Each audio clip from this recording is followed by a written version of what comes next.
Hello friends, आज हमारी class है 15 और 15 इस क्लास में आज ये पार्ट है हमारा 2 और इसमें भाषा और चिंतन हमारा टॉपिक रहेगा। और इससे पहले वाली जो क्लास है उसमें भाषा के बारे में हमने कुछ टॉपिक्स जो हैं, कुछ हेडिंग जो हैं उनको क्लियर किया है। आज हम भाषा वाला जो आपका टॉपिक है इसको ही क्या करते हैं, कंटिन्यू करते हैं। आज आपका भाषा ख़त्म हो जाएगा।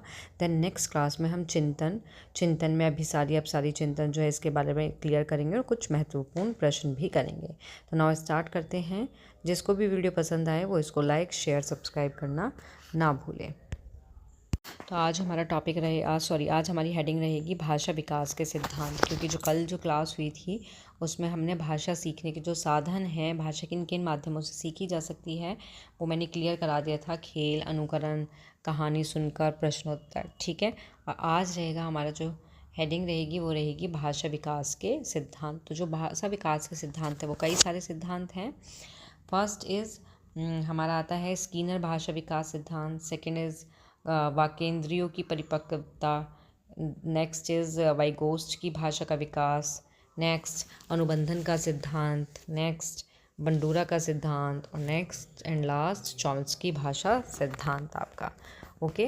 तो सबसे पहले हम फर्स्ट इसके बारे में बात करेंगे स्कीनर भाषा विकास का सिद्धांत। ये होता क्या है आपका। तो आपके जो स्कीनर हैं, बीएफ जो स्कीनर हैं, इनके अनुसार जो भाषा विकास का सिद्धांत है वो है ऑपरेटिव कंडीशनिंग। ठीक है। क्या है वो आपका, ये आता है आपका ऑपरेंट या ऑपरेटिंग कंडीशनिंग। ठीक है।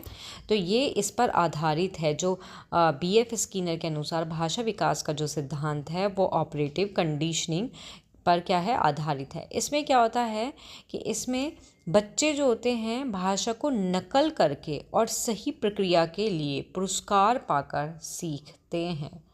मीन्स भाषा जो है वो पर्यावरण से प्राप्त उत्तेजनाओं और सुदृढ़ीकरण का परिणाम होती है। क्लियर हुआ आपको कि जो आपका बीएफ स्कीनर का जो सिद्धांत है ये कहता है, आपका बीएफ स्कीनर का सिद्धांत इज़ कि ये किस पर आधारित है, ये आपका ऑपरेटिव कंडीशनिंग पर क्या है, ये आधारित है। ठीक है। और इसमें क्या होता है, जिसमें बच्चे क्या करते हैं, भाषा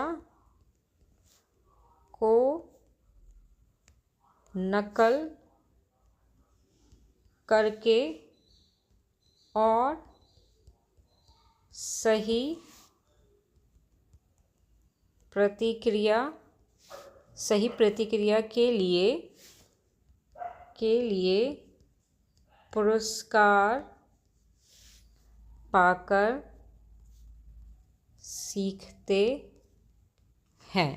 क्लियर हुआ। और यहाँ स्कीनर के जो भाषा विकास के सिद्धांत के बारे में अगर पूरा डिटेल में पढ़ना है तो इसमें यही आता है आपका कि इसके अंदर आता है कि आपका जो स्कीनर कहते हैं वो ऑपरेटिव कंडीशनिंग के बारे में यही कहते हैं कि बच्चा भाषा को ऑपरेटिंग कंडीशनिंग के माध्यम से ही सीखता है। इसका मीनिंग एक तरह से ये हो सकता है कि बच्चा भाषा का जो उपयोग करके जो सकारात्मक, जो पॉजिटिव रिजल्ट होते हैं उनके जो परिणाम होते हैं, जो रिजल्ट होते हैं उनको प्राप्त कर सकते हैं। कैसे, पॉजिटिव, जिससे वह व्यवहार मजबूत होता है। ओके। ऑपरेटिंग कंडीशनिंग जो होता है इसका मतलब यही होता है कि बच्चा अपनी भाषा को, लैंग्वेज को यूज़ करके, उपयोग करके उसको जो रिज़ल्ट निकल के आता है वो सकारात्मक पॉजिटिव परिणाम प्राप्त करते हैं आपके। ओके। ठीक है। और इसमें 4 एग्जाम्पल आपका ये भी हो सकता है, जो स्कीनर भाषा विकास का सिद्धांत है इसमें एक एग्जाम्पल ये हो सकता है कि जैसे कोई बच्चा है वो नमस्ते कहने पर माता पिता द्वारा प्रशंसा मिलती है उसको, तो ये एक तरह से उसके लिए पुरस्कार है। तो वो इस शब्द का उपयोग करना क्या करता है, जारी रखता है, उसको बार बार करता है। ऐसा नहीं है कि एक बंदे से नमस्ते कर ली उसके बाद 10 दिन तक छुट्टी, नो। तो इसमें आपका यही चीज़ बताई गई है, इसमें आपका यही बताया गया है कि भाषा को नकल करके या फिर सही प्रतिक्रिया के लिए पुरस्कार पाकर सीखते हैं। ठीक है। और इसका एक एग्जाम्पल आपका और आता है कि बच्चे को दूध कहने पर दूध दे दिया जाता है। मीन्स अगर कोई छोटा बच्चा है, उसको दूध पीना है, वो बोल रहा है कि मुझे दूध चाहिए, तो उसके दूध कहने पर उसको क्या है, दूध मिल जाता है। तो वो फिर क्या करता है, वो इस शब्द का उपयोग करना जारी रखता है। वो इस शब्द को बोलता है कि उसको पता है कि जो रिज़ल्ट है वो पॉजिटिव आएगा, कि अगर मैं दूध मांगूंगा तो मुझे दूध मिल जाएगा आपका। ठीक है। तो ये है आपका स्किनर भाषा विकास का सिद्धांत। नेक्स्ट आता है आपका सेकंड है वागेंद्रियों की परिपक्वता। अब जो वागेंद्रियों की परिपक्वता है, इसमें क्या होता है कि जो वागेंद्रियाँ होती हैं, जैसे कि हमारी जीभ होती है, क्या होती है, जीभ होती है, होंठ होते हैं, दांत, गला या फिर तालू, नाक आदि ये सब होते हैं। तो जब तक इन अंगों में परिपक्वता नहीं होगी तब तक भाषा पर नियंत्रण करना संभव नहीं है, असंभव है। इन सब में क्या होनी चाहिए, परिपक्वता आनी चाहिए। इसके साथ ही वातावरण का उचित होना भाषा विकास के लिए आवश्यक होता है, कि वातावरण जो है वो भी उचित होना चाहिए, तभी हमारा जो भाषा का विकास है वो अच्छे से हो पाएगा। तो भाषा विकास के लिए आवश्यक है उचित वातावरण। और फर्स्ट चीज़ क्या है कि वाक्येंद्रियाँ जैसे क्या होती हैं हमारी वाक्येंद्रियाँ इसके अंदर, जैसे कि हमारे दांत होते हैं, हमारे होंठ होते हैं, हमारी जीवा होती है, ठीक है, गला तालू हमारी नाक, इन ये सब क्या है, इन सब का परिपक्व होना ज़रूरी है। ये सब परिपक्व होंगे तभी भाषा पर नियंत्रण हो पाएगा, अदरवाइज नहीं हो पाएगा। तो ये क्या कहलाता है, ये होता है हमारा वाक्येंद्रियों की परिपक्वता। नेक्स्ट चीज़ आता है हमारा अनुबंधन का सिद्धांत। तो अनुबंधन का सिद्धांत क्या है कि भाषा विकास में जो साहचर्य का बहुत महत्व होता है, किसका, साहचर्य का, और यह उद्दीपन अनुक्रिया के बीच स्थापित होती है। जो अनुबंधन है वो किसके बीच स्थापित होता है, वो होता है आपका उद्दीपक और अनुक्रिया। ठीक है, इनके बीच क्या होता है, स्थापित होता है। ओके, नाउ नेक्स्ट आता है हमारा, इसमें नेक्स्ट इज बंडूरा का सिद्धांत। तो बंडूरा का सिद्धांत क्या है, बंडूरा कहते हैं कि बालक के पास पड़ोस में जिस प्रकार के शब्द प्रयोग होंगे उनको वह आसानी से सीख लेता है। बंडूरा का भाषा विकास का सिद्धांत यही कहता है कि हमारा आस पड़ोस जो भी है, जिन शब्दों का प्रयोग करता है, आस पड़ोस के जो लोग हैं, जिन शब्दों को वो बोलते हैं, यूज़ करते हैं, उनको क्या करेगा बच्चा, आसानी से सीख लेता है। तो ये है आपका बंडूरा भाषा विकास का सिद्धांत। ओके, नाउ नेक्स्ट आता है हमारा जो इम्पोर्टेंट है आपका, ये इम्पोर्टेंट है चॉम्स्की भाषा का सिद्धांत। तो चॉम्स्की का मानना यही है कि बालक में शब्द या फिर भाषा सीखना अनुकरण और पुनर्बलन पर आधारित होता है। किस पर, आपका अनुकरण और आपका पुनर्बलन, इस पर क्या होता है, आधारित होता है। बालक कुछ निश्चित नियम का प्रयोग करके शब्द या उन शब्दों से क्या बना देते हैं, वाक्य का निर्माण कर देते हैं। क्या करते हैं बच्चे, इसमें क्या होता है आपका, इसमें होता है कि शब्द, कोई भी शब्द है, उन शब्दों का क्या करते हैं, उन शब्दों से वाक्य का निर्माण करते हैं। किसका, वाक्य का निर्माण करते हैं। ओके, और या फिर करना सीख लेते हैं, किसमें, चॉम्स्की भाषा के विकास में। ठीक है, और ये चॉम्स्की जो हैं ये भाषा को जन्मजात मानते हैं, मतलब कि बच्चे भाषा सीखने की क्षमता के साथ पैदा होते हैं। यहाँ जन्मजात मानने का मतलब ये नहीं है कि भाषा जन्मजात होती है कि बच्चा जन्म से सीख के आता है। नो, यहाँ ये है कि भाषा सीखने की क्षमता के साथ पैदा होते हैं। ये किसने कहा है, चॉम्स्की ने कहा है।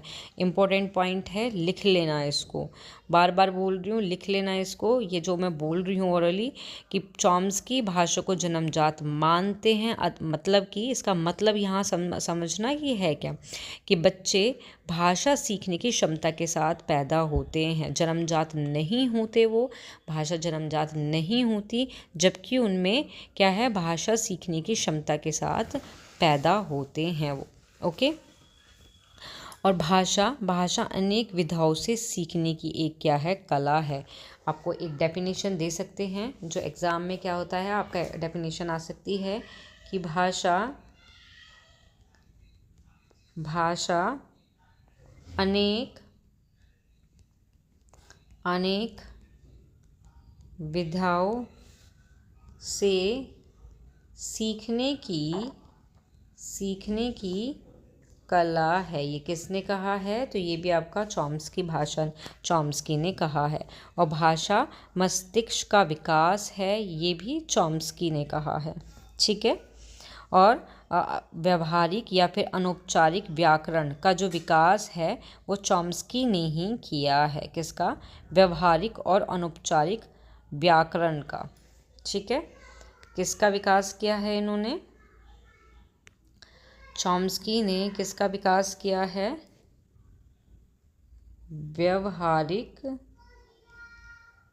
व्यवहारिक या बोल सकते हैं अनौपचारिक व्याकरण, जिसको हम बोलते हैं फंक्शनल,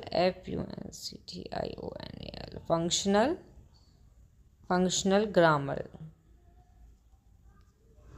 इसका विकास किसने किया है? इसका विकास चॉम्स्की ने किया है। ठीक है। क्लियर हुआ ये आपको? तो ये है चॉम्स्की भाषा का सिद्धांत। नेक्स्ट और लास्ट आता है आपका इसमें वाइगॉत्स्की भाषा का विकास या सिद्धांत बोल सकते हैं हम इसको। ठीक है। तो ये कहते हैं, जो वाइगॉत्स्की हैं इन्होंने क्या किया है? भाषा और जो सोच है इसके बीच क्या है? संबंध का अध्ययन किया है। किसका अध्ययन किया है? भाषा और सोच के बीच संबंध का अध्ययन किया है। और इन्होंने बोला है कि भाषा विचार और सोच की प्रगति को बढ़ाता है। ठीक है। और सोच को व्यक्त करने में क्या करता है? मदद करता है।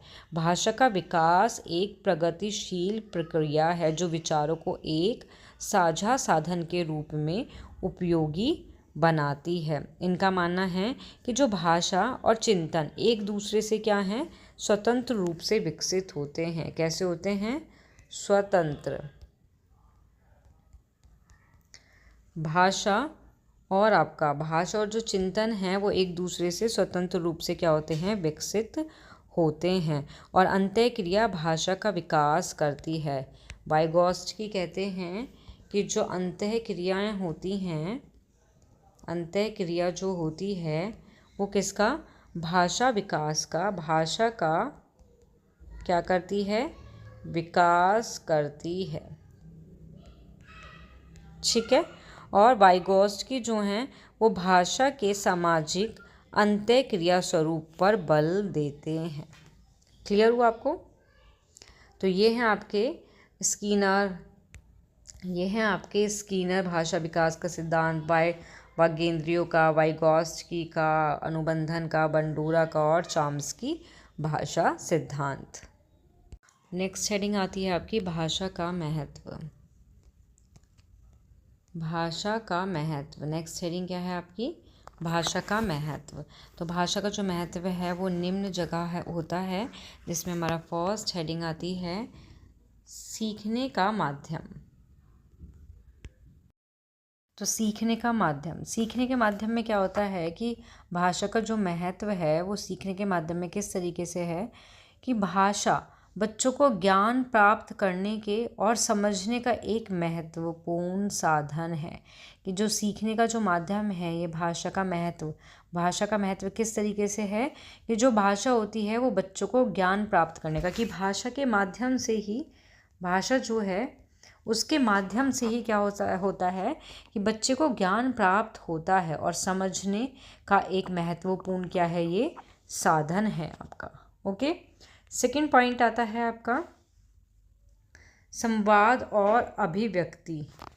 तो इसमें क्या होता है कि जो भाषा होती है वो बच्चों को अपने विचार, भावना और अनुभव को व्यक्त करने में क्या करती है? मदद करती है। किस किस चीज़ को?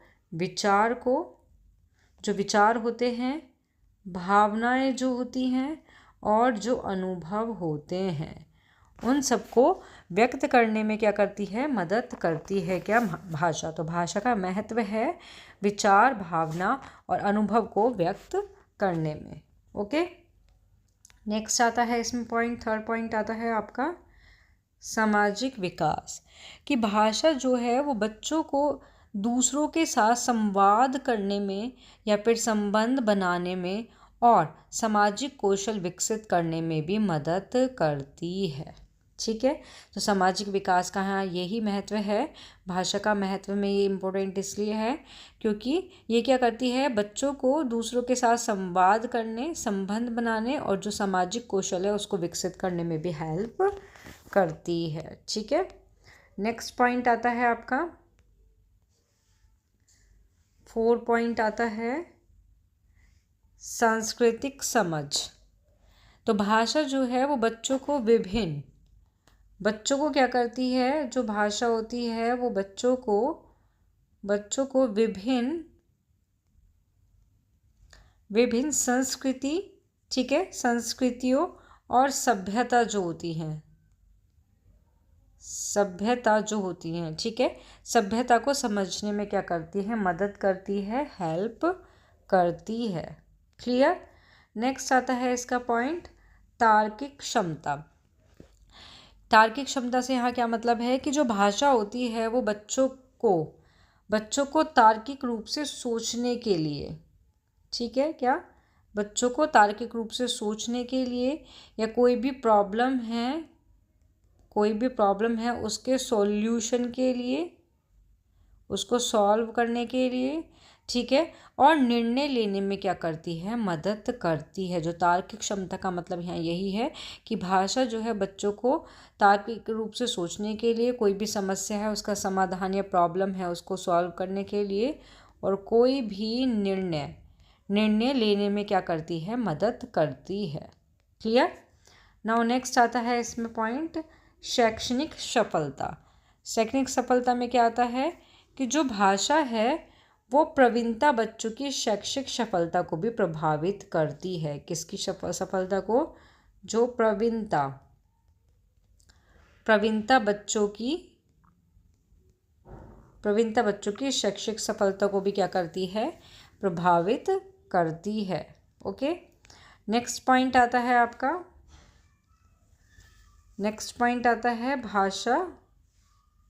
भाषा विकास।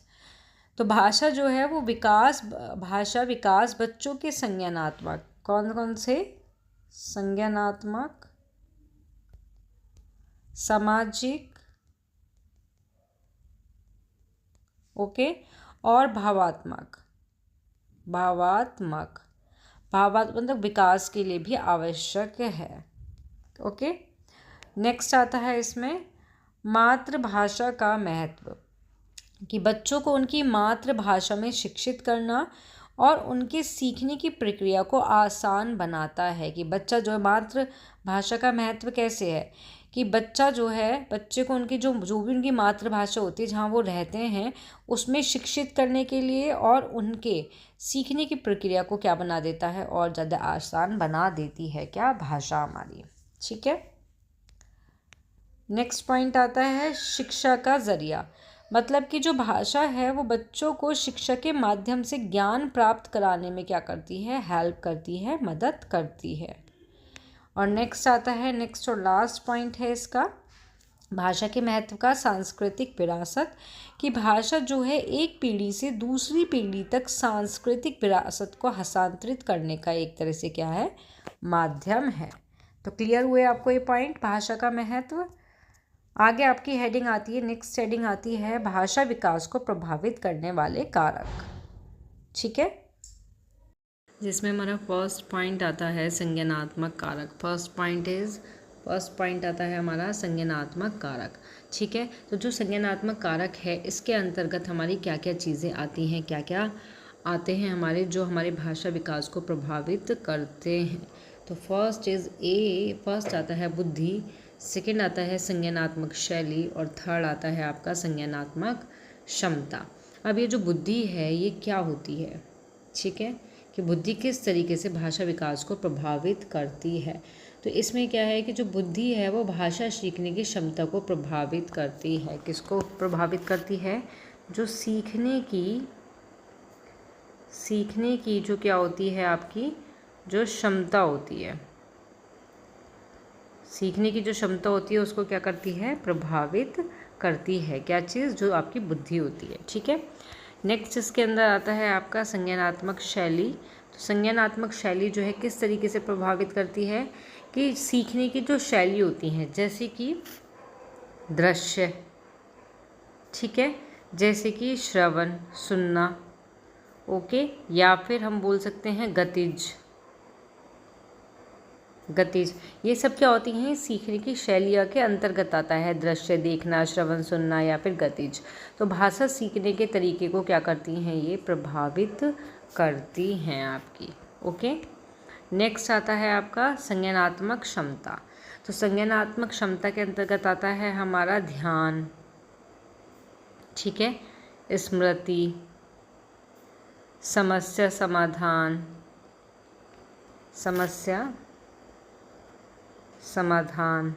ओके, समस्या समाधान। कौशल जो होते हैं ये जो कौशल होते हैं ये भाषा विकास में महत्वपूर्ण भूमिका निभाते हैं। कि संज्ञानात्मक क्षमता में क्या होता है कि जो ध्यान होता है, स्मृति, समस्या समाधान, कौशल भाषा विकास में महत्वपूर्ण भूमिका निभाते हैं। तो ये है संज्ञानात्मक कारक। नेक्स्ट हेडिंग आती है इसी में, तो नेक्स्ट हेडिंग आती है इसी के अंदर भावात्मक कारक। ठीक है। तो भावात्मक कारक में हमारा आता है प्रेरणा आता है, आत्मविश्वास आता है और हमारा तनाव आता है। तो हम बात करेंगे सबसे पहले प्रेरणा की। तो प्रेरणा जो है वो भाषा सीखने के लिए मजबूत प्रेरणा और रुचि आवश्यक है। ओके। सेकेंड इज आता है आत्मविश्वास, कि भाषा सीखने में आत्मविश्वास जो है वो भाषा के विकास को क्या देता है? बढ़ावा देता है। ओके। तनाव की बात करते हैं कि अत्यधिक तनाव जो है वो भाषा सीखने की प्रक्रिया को बाधित कर सकता है। कि अगर कोई भी बच्चा, छात्र, बालक अगर क्या है बहुत ज़्यादा तनाव में है तो जो भाषा सीखने की जो प्रक्रिया है वो क्या होती है? बाधित होती है, बहुत ज़्यादा प्रभावित होती है आपकी। ठीक है। नेक्स्ट आता है आपका, नेक्स्ट इज व्यक्तिगत कारक। इसमें आता है आपका आयु, अनुभव और स्वास्थ्य। ठीक है। तो इसमें क्या है आपका आयु के साथ कि जो आयु होती है वो भाषा सीखने की क्षमता जो है, भाषा जो है वो सीखने की क्षमता उम्र के साथ साथ क्या है? बदलती रहती है। जैसे जैसे आयु बदलती रहती है वैसे वैसे सीखने की क्षमता जो है वो उम्र के साथ साथ क्या होती है? बदलती रहती है आपकी। ठीक है। अब अनुभव, हमें क्या है? हमारे अनुभव भी जो होते हैं हमारे, ये भी हमारे व्यक्तिगत कारक के अंतर्गत आते हैं। ये भी हमारे भाषा विकास को प्रभावित करने वाला कारक है। नेक्स्ट आता है हमारा स्वास्थ्य, कि हमारा स्वास्थ्य अच्छा है तो हम क्या है? भाषा अच्छे से सीख पाएंगे। हमारा स्वास्थ्य अच्छा नहीं है तो हम भाषा अच्छे से नहीं सीख पाएंगे। तो जो स्वास्थ्य है वो भी बहुत ज़्यादा प्रभावित करता है। ओके। तो क्लियर हुआ स्वास्थ्य, कि जो भी शारीरिक मानसिक स्वास्थ्य जो होता है वो भाषा विकास को क्या है? प्रभावित कर सकता है। तो क्लियर कि आयु जो है वो भाषा सीखने की क्षमता उम्र के साथ साथ बदलती रहती है। अनुभव में आता है कि पहले से ही भाषा सीखने का अगर अनुभव बाद में भाषा सीखने में क्या करता है? एक तरह से मदद करता है। स्वास्थ्य क्या है? कि शारीरिक और मानसिक स्वास्थ्य जो है वो भाषा विकास को प्रभावित कर सकता है आपका। ओके। नेक्स्ट आता है आपका पर्यावरण कारक। ठीक है। फोर्थ आता है पर्यावरण कारक, जिसमें हमारा फर्स्ट आता है भाषा का वातावरण। तो भाषा सीखने के लिए क्या होता है? समृद्ध और उत्तेजक वातावरण आवश्यक होता है। कैसा? कि समृद्ध और उत्तेजक जो वातावरण है वो क्या है? आवश्यक होता है। ठीक है। अगर इस तरीके का वातावरण मिलता है तो बच्चा क्या है? बच्चे का जो विकास है, भाषा का विकास है वो प्रभावित होता है इससे। ठीक है। नेक्स्ट पॉइंट आता है सामाजिक संपर्क, कि दूसरों के साथ बातचीत भाषा विकास के लिए बहुत ज़्यादा महत्वपूर्ण होती है।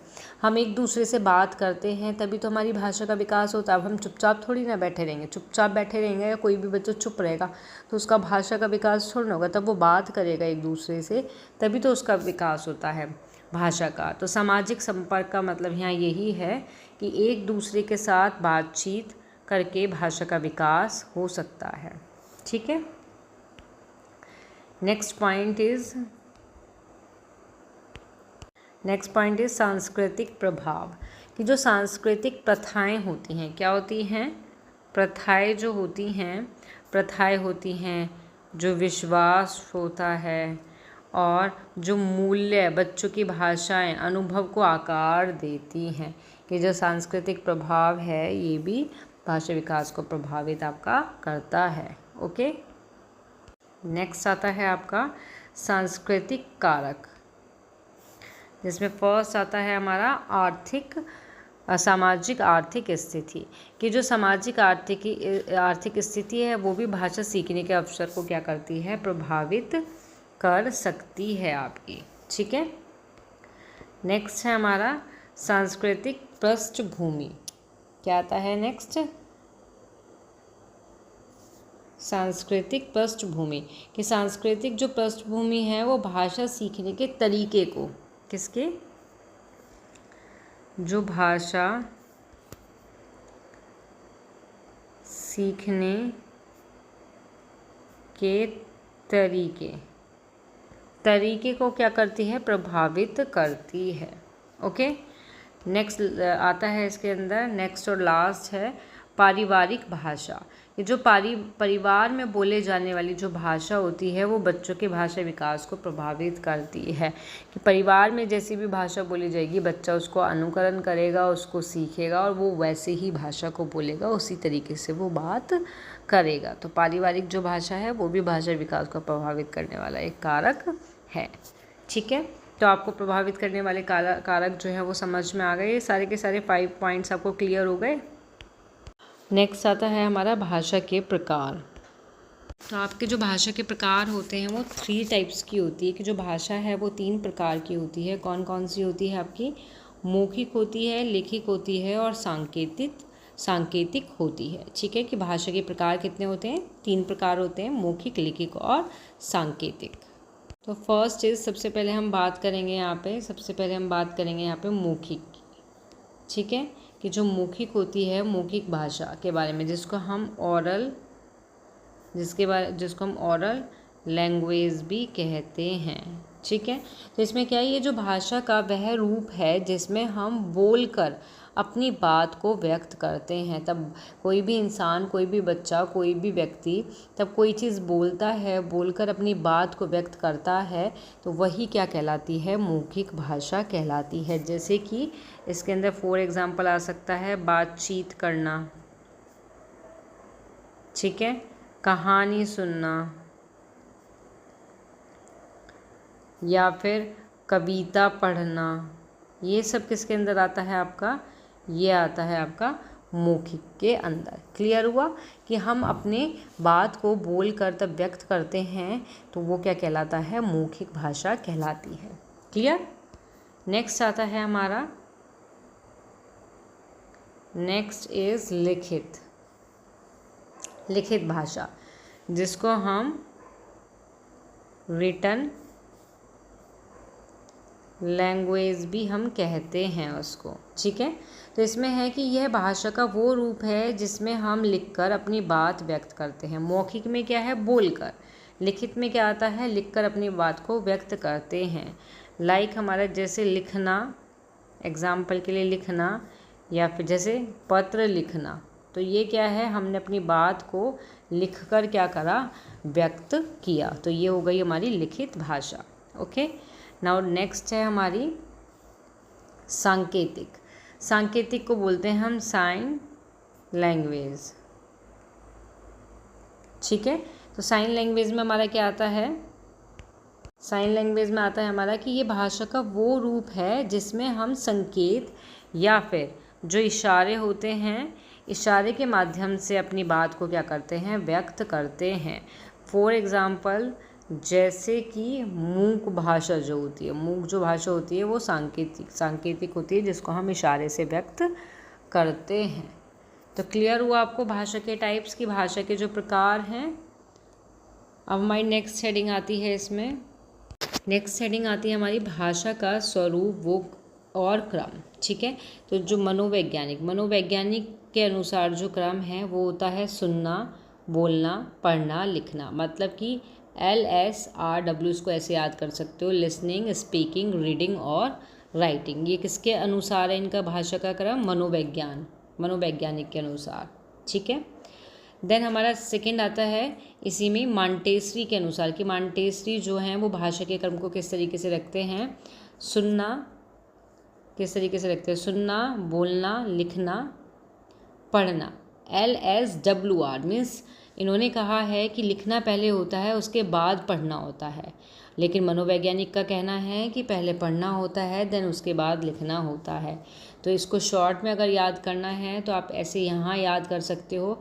सुनना, बोलना, पढ़ना, लिखने में थोड़ा ये होगा, तो आप इसको ऐसे याद कर सकते हो, LSRW और LSWR। मॉन्टेसरी के अकॉर्डिंग LSWR और मनोवैज्ञानिक के अनुसार आपका LSRW। ठीक है, नेक्स्ट आता है भाषा के रूप।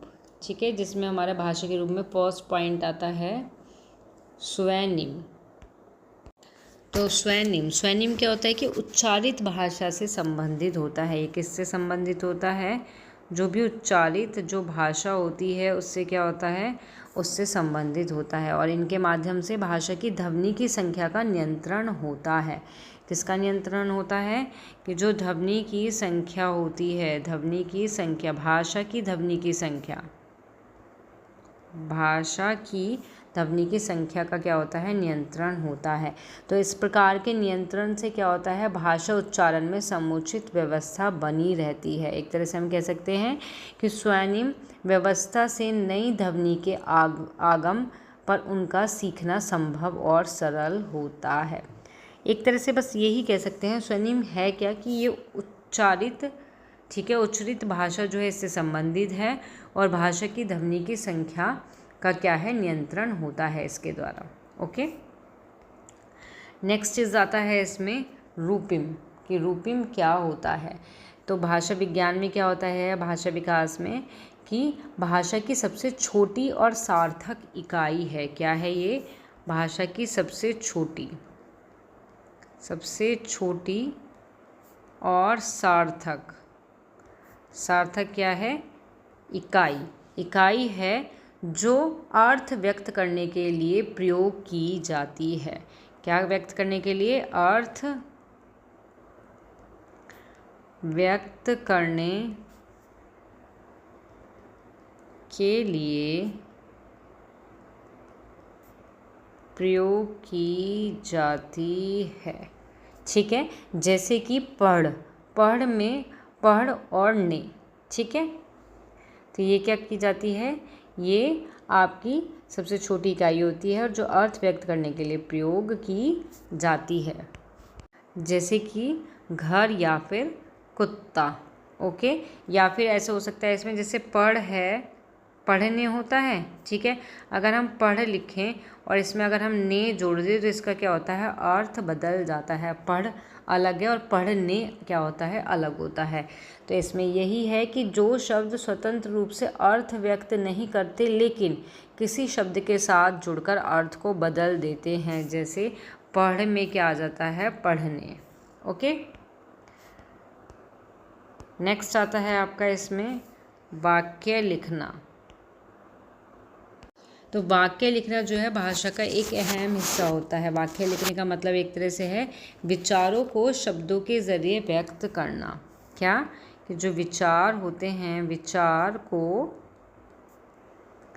शब्दों के ज़रिए व्यक्त करना। ओके, वाक्य लिखने के लिए क्या होता है? विषय, क्रिया, पूर्ण विचार की क्या होती है? ज़रूरत होती है, और वाक्य को अपने आप में एक अर्थपूर्ण होना चाहिए। क्लियर? नेक्स्ट आता है इसमें अर्थ विन्यास। तो अर्थ विन्यास का मतलब होता है कि शब्द, वाक्य और वाक्यांश को एक निश्चित क्रम में या फिर संरचना में व्यवस्थित करना, ताकि वो क्या है, एक अर्थपूर्ण और प्रभावी तरीके से जुड़ सके। तो ये होता है आपका अर्थ विन्यास। कि अर्थ विन्यास में क्या होता है कि जो शब्द होते हैं शब्द, और आपके जो वाक्य होते हैं वाक्य, और जो आपके वाक्यांश होते हैं वाक्यांश जो होते हैं वो, उनको एक निश्चित क्रम में व्यवस्थित करना, ताकि वो एक अर्थपूर्ण प्रभावी तरीके से जुड़ सकें आपके। ठीक है, तो ये होता है आपका अर्थ विन्यास। क्लियर हुआ। आगे आपकी नेक्स्ट हेडिंग आती है बालकों का शब्द भंडार। तो आपको पता होना चाहिए कि किस आयु के बच्चे को शब्द का भंडार, मीन्स उसको कितने शब्द आने चाहिए, क्वेश्चन में आ जाता है ये आपका। तो आपका यहाँ पे इधर है आयु, तो आपका फर्स्ट आता है जन्म से 8 माह तक कितना होना चाहिए शब्द, 0 होते हैं। ओके। सेकंड आता है 9 माह से 12 माह तक कितने शब्द आने चाहिए, 3 से 4 शब्द आने चाहिए। उसके बाद आता है आपका 1.5 वर्ष के बच्चे को क्या कितने शब्द आने चाहिए, 10 से 12 शब्द आने चाहिए। नेक्स्ट इज़ आपका 2 वर्ष में कितने आने चाहिए, 272। एग्जैक्ट 272 तो नहीं आता, अगर ऑप्शन में आ जाता है इसके आसपास होता है तो आपको पता होना चाहिए। 2.5 वर्ष के बच्चे को कितने शब्द आने चाहिए आपके, 450। उसके बाद 3 वर्ष के बच्चे को कितने आने चाहिए आपको, 1000 शब्द। ठीक है। आगे आपका आता है इसमें नेक्स्ट इज़ आपका 3.5 साल के बच्चे को कितने शब्द आने चाहिए, 1250। 4 वर्ष के बच्चे को 1600। 5 वर्ष के बच्चे को 2100। 11 वर्ष के बच्चे को 50,000। 14 वर्ष के बच्चे को 80,000। और 16 वर्ष से आगे 1 लाख से अधिक शब्द उसको आने चाहिए। ठीक है, तो ये है आपके भाषा के बारे में। भाषा के बारे में मैंने ऑल जितना भी था इसके अंदर सब कुछ बता दिया आपको। इसके अंदर ही से ही क्वेश्चन आएंगे, बाहर से कुछ भी क्वेश्चन आपके नहीं आ सकते। लैंग्वेज चेंज होगी बट आपका क्वेश्चन जो है इन्हीं के अंतर्गत से आएगा। ओके, तो यहाँ आपकी क्लास होती है समाप्त। नेक्स्ट वीडियो में मिलेंगे, नेक्स्ट क्लास में मिलेंगे हम। ये जो टॉपिक है आपका इसको कंप्लीट करेंगे, चिंतन के बारे में पढ़ेंगे, थिंकिंग के बारे में, उसके टाइप्स जो हैं सारी और अभिसारी चिंतन उसके बारे में, और देन हम फिर भाषा और चिंतन से रिलेटेड कुछ क्वेश्चंस करेंगे। Okay, thank you.